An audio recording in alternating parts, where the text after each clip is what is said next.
makinig sa aking mga kwento. Hayna, tara! Hoy! Natawag na tayo ni Lolo! Alin na kayo! Ay! Lolo, ano po ba ang ikukwento nyo? Alam niyo ba kung bakit wala kayong pasok ngayon? Holiday ngayon, sabi ng aming guro na sige ng permiso. Pero alam niyo ba kung ano ang ating ipinagdiriwang ngayon? Araw ng mga bayani po, Lolo. Sino ang ating pambansang bayani? Si Gato Jose Rizal! At ngayon, sisimulan ko na ang aking kwento patungkol sa buhay ni Dr. Jose Rizal. Apunten! Consumatum est!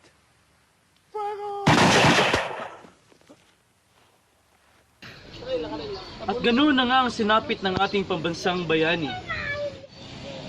Kawawa naman po pala si Dr. Jose Rizal, Lolo. Oo nga. Ikwento mo naman yung story ni Dr. Jose Rizal at Josephine Bracken. Hay nako, paborito talaga ang mga love story. O siya nga, sisimulan na natin. Sapagkat inakusahan si Rizal na isang filibustero at mortal na kaaway ng simbahan, nagpasya ang gobernador general na ipatapon ito sa isang pulo sa Mindanao, ang Dapitan.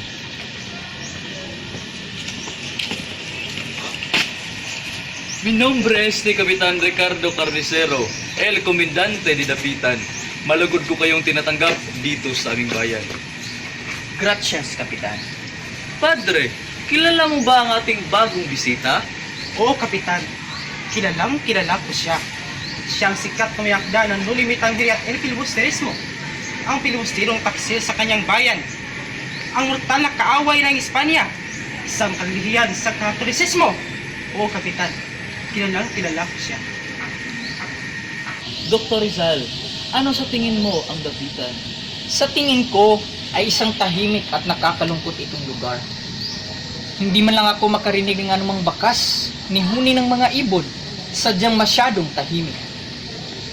Masasanay ka rin dito sa Dapitan, Dr. Rizal, sapagkat ang mga tao dito sa Dapitan ay nagsasaran tuwing alas 6 ng gabi.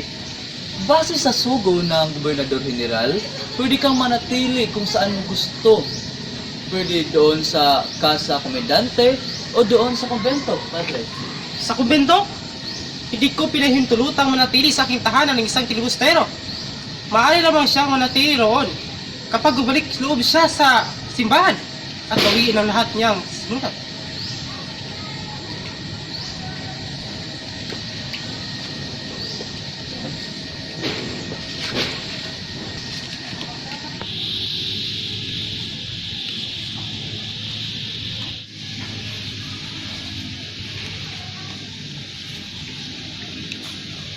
Dr. Rizal, alam mo namang ligtas ka na sa Hong Kong. Bakit ka pa bumalik? Por qué volver? Hindi ako nag-aral upang maging isang duwag, Kapitan. Sa Hong Kong ko ba gagawin ang aking mga ipinaglalabang reforma? Hindi, dahil andito ang laban. Ano ang mga reformang sinasabi mo, Dr. Rizal? Reforma? Ang reforma ay isang abandonadong ideya na hindi kailanman naibigay ng ina sa kanyang anak. Kung maibigay lang sana ito ng tama, tulad ito ng isang puno, tulad ito ng isang buto, na kung dinidiligan, ay tutubo at magiging isang mayabong na puno. Kung maibigay lang sana, o kung hahayaan lang sana ng Espanya ang kanyang nasasakupan. Beauty punto, Don Pepe. Bagkus, alam mo naman na ang Espanya ay nakakaranas din ng krisis sa ekonomiya at revolusyon sa kanilang mga lupain. Hindi din naman ito nangangahulugan na kanya na lang pababayaan ang kanyang sariling bayan, Pilipinas. Ano pa ang mga reformang sinasabi mo? Ang pagpapaalis sa mga praile. Mi amigo, buena suerte con eso. Pagkat ang mga praile ay laging nakakabit sa Espanya, hindi mo sila bastang mapapaalis. Tulad ng isang uod na unti-unting pumapatay sa halaman. Napakaganda naman pala dito sa Dapitan. Buenas noches, Kapitan. Buenas noches, Senyor. Buenas noches. Ikaw ho ba ang sikat na alimang doktor? May bali-balitang meron daw isang magaling na doktor na galing Aliman. Ako ay isang doktor lamang at ngunit hindi aliman. Nag-aral lamang ako doon. Ah, Senyor, pwede niyo ba akong tulungan? Ang aking anak ay may malalang sakit at natatakot ako na baka siya ay mamatay. Dalhin mo ako sa iyong tahanan. O sige, salamat po. Imong asawa batok na hindi kimbre, imong asawa damak.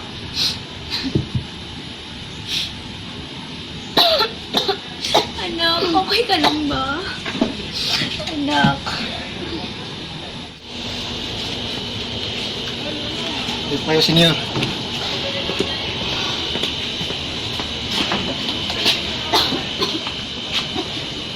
Ang iyong anak ay may mataas na lagnat. Maaari bang kayong magsabi ng mga bagay tungkol sa kanyang nararamdaman? Doktor, dumudugo po ang kanyang ilong kanina at hindi namin alam kung ano ang gagawin. Natatakot na kami na baka walang pag-asa. Ang iyong anak, base sa kanyang pinapakitang sintomas ay may dengue. Meron akong mga halamang gamot. Maaari niyo yung pakuluan at ipainom sa kanya. At painumin niyo rin siya ng maraming tubig. At babalik ako para tingnan siyang muli. Maraming salamat, Doktor. po, Doktor. Si Rizal ay nagbukas ng maliit na klinika sa bayan upang maghatid ng libreng serbisyo sa mga may mga karamdaman. Nagsipagdagsaan ang mga pasyente malayo man o malapit upang magpagamot sa kanya. Salamat po, mahal na doktor. Okay. Sinong susunod? Ako po, Dok. Ano bang Medyo mahapdi po ang aking sikmura. Pulsar yan. Kaya ito ang gamot na yan para sa iyo. Salamat po, Dok. Magpagaling ka ha. Inumin mo yan sa tamang oras. Opo, Dok. O, sinong susunod? Ako po, Senyor. O, ano bang atin? Ako po isang bulag. Nais ko pong pagalingin mo ang aking paningin. Meron ka bang asawa? Opo, Senyor. May mga anak ka ba? Opo, 3 po. O, may ganun naman pala. Meron ka naman parang nagmamahal sa'yo. Bakit ka pa magpapa-opera? Kasi po nalimutan ko na po ang itsura ng ating bayan ng araw. Ah, ganun ba? O sige, titingnan natin yan kung ano ang ating magagawa sa iyong kalagayan ngayon. Maraming salamat po, Senyor. O sige, maupo ka muna doon sa gilid. Salamat po. Alalahin mo.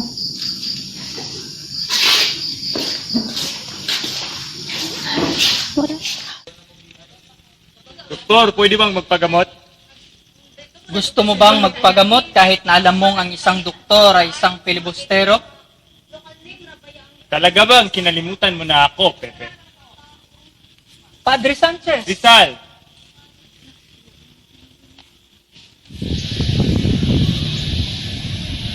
Kumusta ka naman dito, Pepe? Napagtagumpayan ko na ang aking kalungkutan, Padre. Nakikita ko namang mahirap ang aking sitwasyon dito, ngunit ginagawa ko naman ang lahat upang mapagtagumpayan ito. At paano ka naman nila tutuhin dito, Pepe? Si Kapitan Carnicero, isa siyang mabuting kaibigan. Tinanggap niya ako dito sa bayan. At maging sa mga mamamayan, isa siyang mabuti at huwarang tao. Ngunit yung si Padre, Mabuti naman kung ganon. Pero Pepe, dapat mo nang asahan ang hindi mabuting pagtrato sa iyo ng mga praile. Dahil sila mismo ang pinakanapektuhan sa mga isinulat mo. Padre, natutuwa ako at masaya ngayon nandito ka upang bisitahin ako. Magiging matapat ako sa iyo, Pepe. Ako ay naparito dahil sinugo ako ng arsobispo upang kumbinsihin kang bumalik sa simbahan. Bumalik sa Katolisismo. Alam niyo naman po, Padre, na yung mga masasamang praile lamang ang aking pinatatamaan. Wala akong problema sa relihiyon. Nais ko lang itama ang mga ito. Oh, siya. Pero maaari bang tigil muna natin ang ating usapan? Dahil nais ko munang tamasain ng aking pamamalagi dito bilang isang guro na iyong nakilala.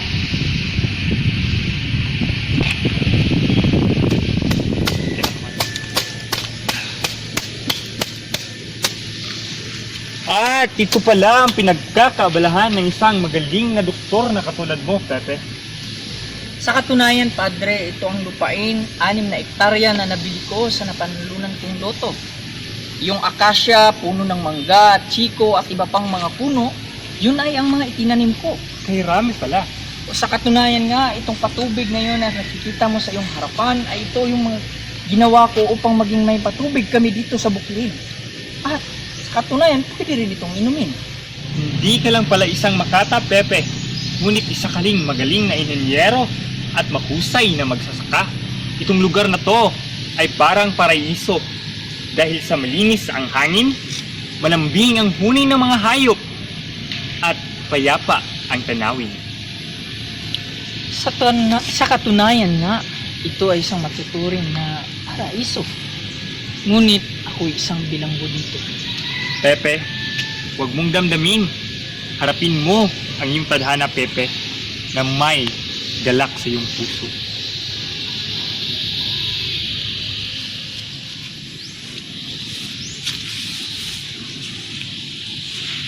Ako'y babalik na ng aking bahay bukas, Pepe. At ikinagagalak kong kayaking naging estudyante, isang naging mahusay na tao, Pepe.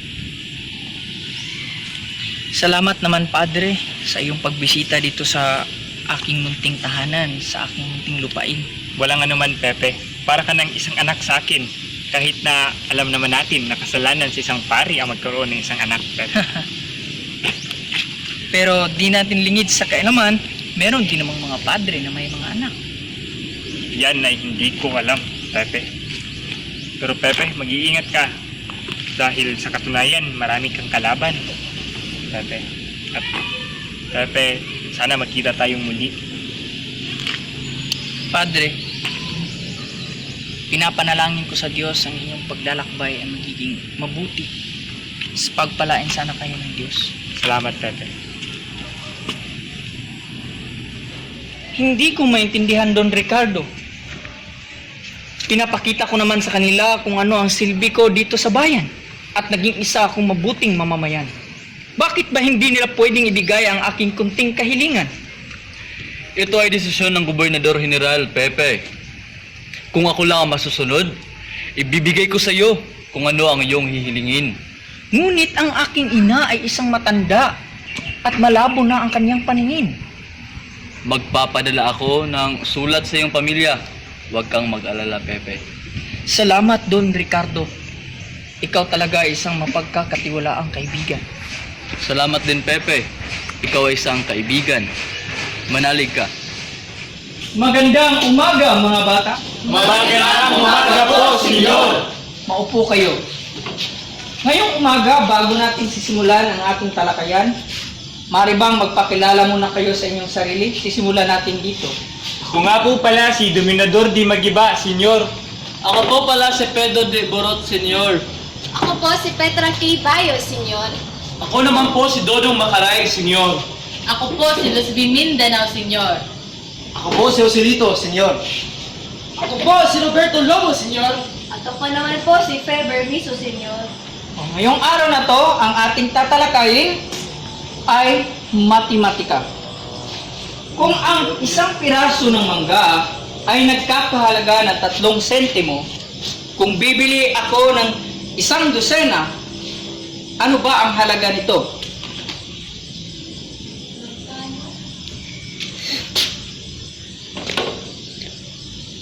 Joselito, Kung ang isang mangga ay nagkakahalaga ng 3 sentimo at bibili tayo ng 1 dosena o 12 piraso, ay magkakahalaga ito lahat ng 36 na sentimo. magaling, magaling. Palakpakan natin si Joselito. Bukas ay mag-aaral tayo ukol sa ensayo ng iskrema at aritmetika. Ngayong araw, nagtatapos ang ating klase. Paalam po, Senyor! At maraming salamat po. Okay, Joselito, tingnan mo nga sila. Ano bang napagmasdan mo?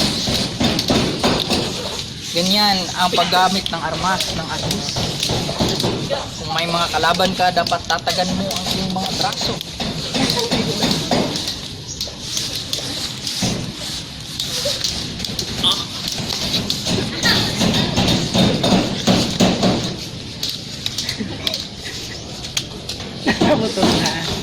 At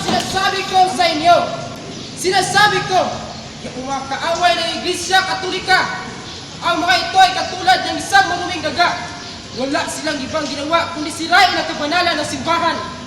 Huwag kayong maniniwala sa kanila. At ilayo niyo ang inyong mga anak sa kanila. Kung hindi, habang buhay silang maghihirap sa impyerno.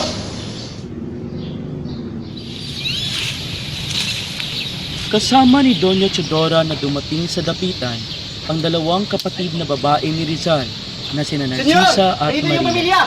Nakita ni Rizal ang kanyang ina sa bintana at dali-dali siyang lumabas, nagmano at humalik sa kanyang ina. Nagkamustahan ang mga magkakapamilya at labis na ikinatuwa ang muling pagsasama. Bawat panig ay may dalang balita sa bawat isa at napag-alaman rin sa kanila ni Rizal ang malungkot na nangyari sa kanyang pinsang iniibig na si Leonor Rivera. Habang si Rizal at Doña Chodora ay naglalakad sa bukid, ibinahagi ni Rizal ang kanyang naging buhay sa dapitan. Natuwa naman si Doña Chodora sapagkat kahit papaano'y naibsan ng kalungkutan na nadarama ng anak at kailanmay hindi ito pinabayaan ng Panginoon.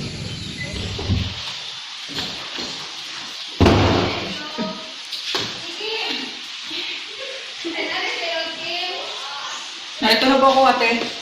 Oh, Pepe, may mga bisita ka. Pinapasok ko na sila at nagmula pa sila sa Hong Kong. Okay po, pwede po bang magdala? Oh. Buenos dias, Binibini. Buenos dias, Dr. Rizal. Kami po ay galing sa Maynila. Nais po nilang pumunta sa inyong klinika. Kaya po, inalok ko na lang aking tulong para makupunta sila sa inyo. Ito po si Mr. George Topper at saka si Miss Josephine Bracken na kanyang anak. Kinagagala ko po kayong makilala. It's pleasure to meet you, Mr. Pleasure to meet you too, Doctor. It's my pleasure to meet you, Josephine. Pleasure is mine, Dr. Sige, makupo na po kayo. Please be seated.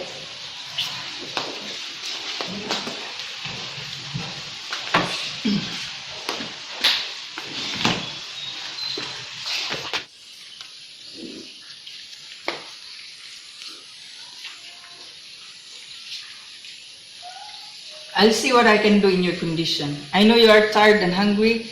I have a small house for our visitors. It would be better to take a rest. Pasilito, come here. Opo, senyor. Dalhin mo nga sila doon sa kubo para makapagpahinga sila. Titingnan natin kung anong kalagayan nila bukas.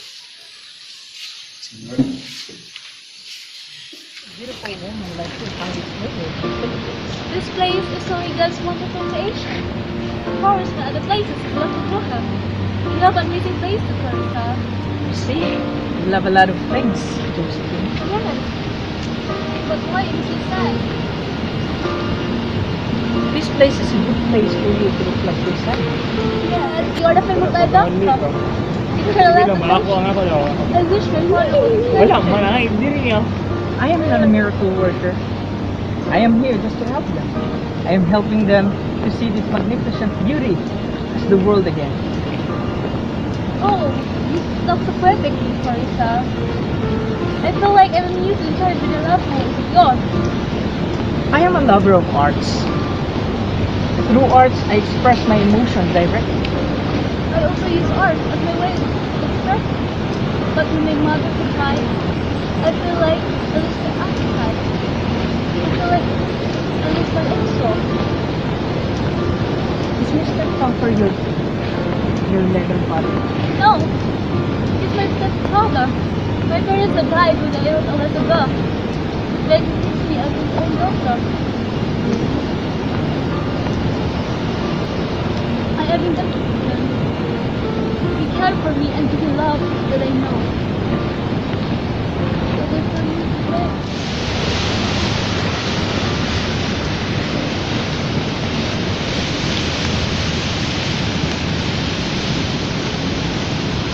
Come, Josephine, before we miss the sunset.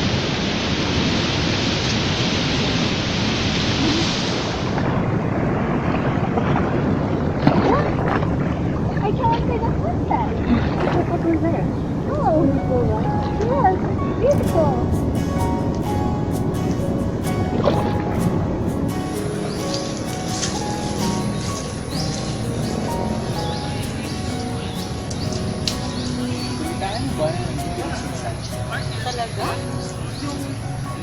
Makata na doktor?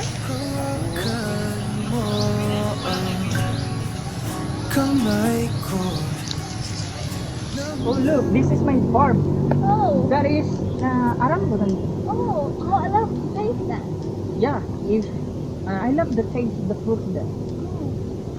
What's that, Joe? What kind of animal is this? It seems so weird. It's a lizard. I never read this from my books. Oh, Maybe I sent this to my friend in Paris. maybe they'll name it after you.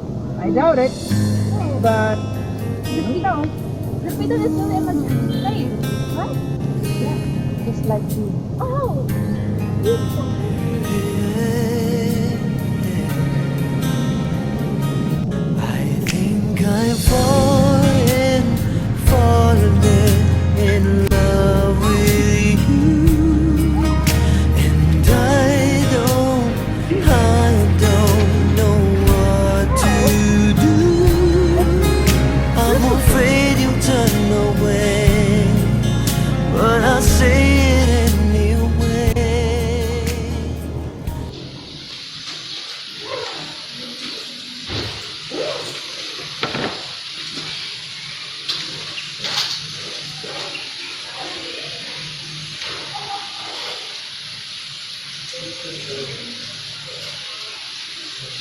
Can you excuse me for a while, Mr. Topper? Yes, I wouldn't mind. Can I talk to you outside? I will be honest with you, Josephine. There's nothing I can do for your father, for he is totally blind. I can't cure him. Oh, what should we do now? I'm sorry, Josephine. Thank you, doctor. But I think we should leave now. No, Josephine. Why? Please don't leave. I love you, Josephine. Since the moment I laid my eyes on you, I know deep in my heart you are the only woman I'm willing to share my remaining life with. But I afraid you speak out of your loneliness. But no, my love is pure. My love for you is genuine. I love you, Josephine. Oh, I love you too, Joe.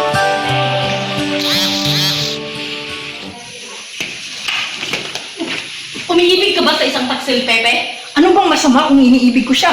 Ngunit isa siyang taksil. Nakita ko siyang nakipaglagoy sa mga praile. Bilang kapatid mo, ayokong masaktan ka. Hindi yan totoo! Hindi taksil si Josephine! Isa siyang napaka-desente at napaka-inosenteng babae. Mahal ko siya! I love her! Mag-ingat ka, Pepe. Wag na wag mong sasabing hindi kita binalaan. I'm here, Joe. What's wrong? Is it true that you are spies sent by the friars? No! Believe me, Joe. I'm here because I love you. I'm not gonna hurt you. I can't. I don't know what to believe anymore. Please leave me! No! Believe me, Joe. There is no such a thing. It's okay. I just know that I love you. Are you sure about this? Yes, I'm sure. Not it, Joe. Don't say it. Just Please. trust me, Josephine. Mr. Topher? Yes, Dr. Rizal, are you there? Yes, I'm here, Mr. Topher. I would like to ask Josephine hand in marriage. I love her to be my wife. What? Asking my daughter Josephine for a marriage? No, Dr. Rizal, I won't allow it. She's just so young, so thin, and so ragged. She's 18, and she's grown up. Mr. Topher? No, if you can't cure me, Dr. Rizal, please don't take away Josephine from me. I would rather die. I don't like it! No. Don't come near me! Father, no! Josephine, I will kill myself, Mr. Josephine. Topher? Mr. No! Topher. I will kill myself! Mr. Topher, please calm down. No, don't take away. Don't take away. Just come back, Mr. Topher. Don't worry. I'm sorry, but you need to live your own, Joe. I need to take a good care for him, just like he did when he was a Gaga. This is the only way I can repay him. But when can I see you again, my dear Josephine? The waves. They can go everywhere, but they always return to the shore. If our love is real, and if God permits, we will see each other again. I will always wait for you, Josephine. Please take care. Goodbye, Joe. Think of those beautiful memories that we shared. Nila sa iyo, yakapin mo ako o hagan mo akong muli o huwag kang bibitin, sabay natin lalabayin ang langit.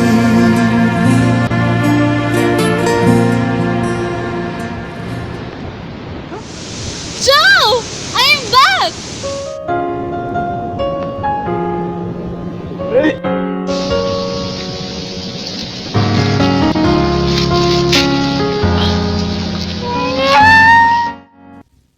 Padre, maaari mo ba kaming ikasal ni Josephine? Hindi maaari. Hindi ko papayagang ikasal ang isang filibustero. Sige na po, Padre. Gagawin ko ang iyong hihilingin para lang makasal ako. Maaari ko kayong ikasal, ngunit sa isang kondisyon. Sumulat ka ng isang retraksyon at bawiin mo lahat ng iyong sinabi laban sa Espanya. Yun ang hindi ko gagawin. Salamat, Padre.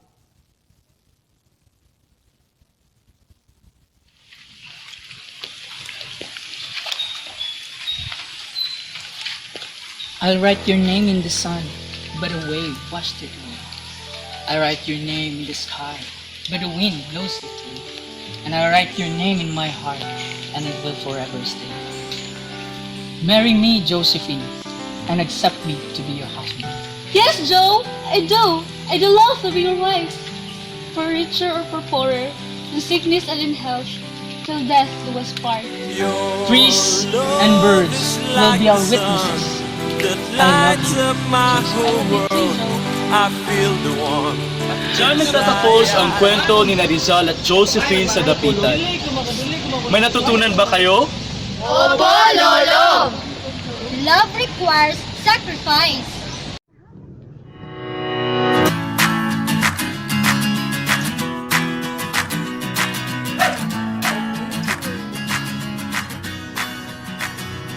Ang payo!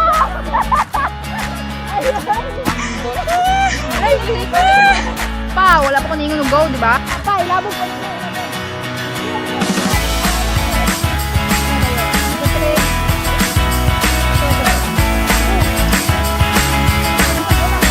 Hindi lagi ikaw mo yung go, ako lang.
I'll write your name.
model? Ang model?